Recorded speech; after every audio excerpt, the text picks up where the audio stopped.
to open the bottomless pit. And if I believe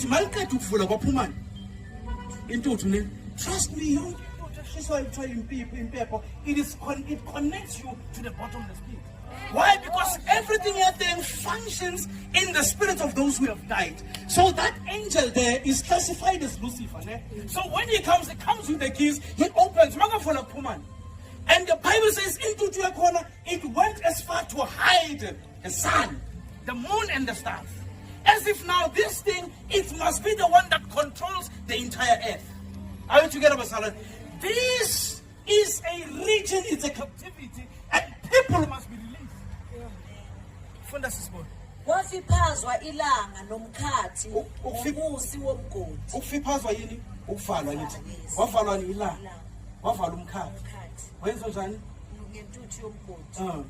Waphuma isikhonyane emsini seza emhlabeni. Sanikwa amandla nje